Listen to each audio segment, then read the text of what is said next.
Ladies and gentlemen, today Sony A6400, a thorough review of that camera that I've been using for quite a while now, and I gotta say I have some nice experience with this camera. So is it still worth it in 2021? Let's find out.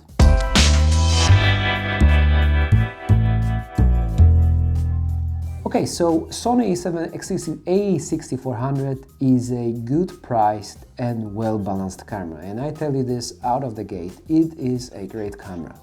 And why do I think it's great? This will be the first part, and then I will tell you why I think there are some things that could be improved, and then we finally come to the conclusion, okay?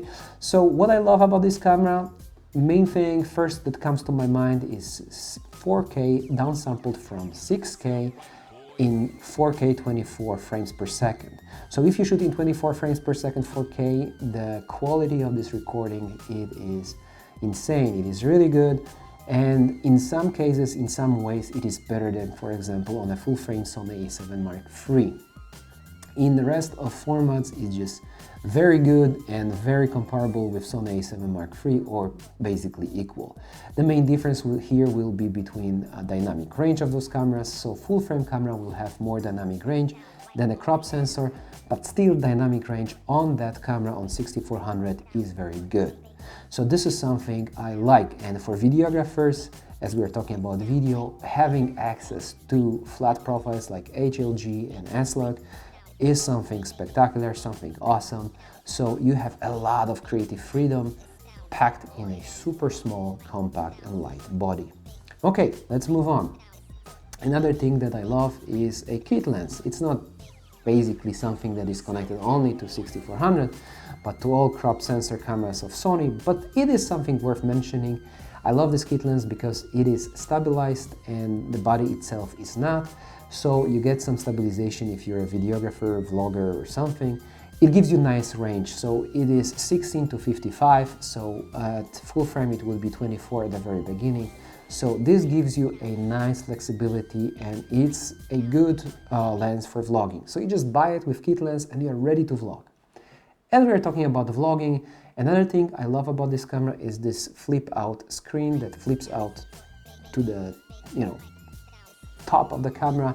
And why is it great? Because you can look at the screen and nobody tells you're not looking directly into the lens.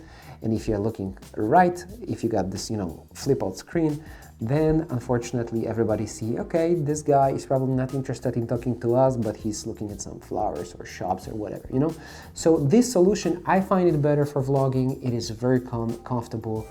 And with just little investment, you can buy small rig like I have on my camera, and I can show right now, where you can put your microphone to the right side of the camera or even put it on the side of the camera. I saw some rigs on Amazon right now doing that, and you are good to go. Just a microphone and camera and boom.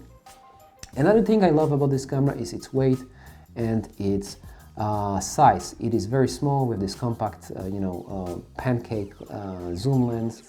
It just fits perfectly into my bag. I can, drop in my Mini 2 with controller, and I have full set. Super small, super compact, super lightweight, and I absolutely love it in comparison with its possibilities. So those are the main things that I love about A6400. Not mentioning something that is obvious, like amazing focus, amazing face tracking that works flawlessly, and honestly, I just love it. Not mentioning improved battery life, because 6400 has got a spectacularly improved battery life, even on this small battery NPF something. That just work very good in comparison to previous generations. So I wouldn't be worried about this small battery, because it was optimized by engineers from Sony, and really this 6400 thing does a good job in regards of longevity. You know what I mean? It lasts long on one charge. Okay, so now let's move to things that I don't like, and basically it's mainly one thing with little extra. So this extra, let's start with this extra. I don't like the placement of, SD cards below, next to the battery. Not that I find it not ergonomic, but when you have it on tripod, on gimbal or something, the accessibility of SD card is not great. So this is something that I would love to see improved and have it on the side, but that's a small thing. The big thing, not very big thing, but something that is really worth mentioning is that this camera has got a lot of rolling shutter problem.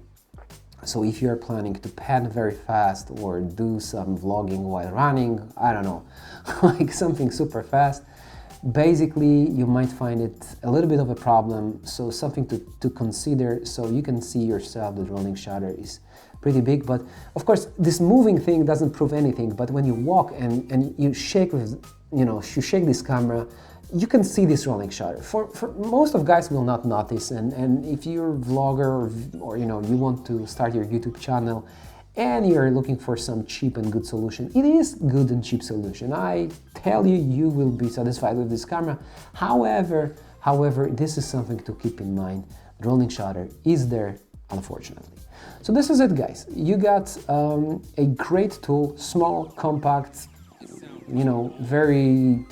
very powerful in a small body that costs less than a half of Sony A7 Mark III, and it includes a very capable pancake zoom lens. So this is an offer that I would easily recommend to everyone, not mentioning that of course Nikon and Canon also have some good offers out there, but if you already have, for example, some Sony lenses, or you already have a full frame camera and you want to use lenses on this camera, the choice is clear to me. And of course, like always with Sony, I also recommend to choose this system because you get access to a lot of lenses. Some of Sigma lenses are super cheap, small, sharp, and they do a lot of good job for little money. And it's very difficult to compare with any full frame lens, because full frame lenses are generally, like, of course they are great and awesome, and I love to have some prime full frame lenses like I do, but are always heavier and bigger. And in this case you get super compact small lenses that can do extremely good job. I specifically can recommend the Sigma line for Sony E, and yeah, and you get great camera. Guys, let me know what you think about this review. I hope you liked it. I hope you could see some good samples, what this camera can do, how good it is in photography, how good it is in videography. If I forgot to mention something important and you think I should, please let me know in comments below. Of course, if you liked it, thumbs up. If you loved it, subscribe. And I see you guys in the next episode.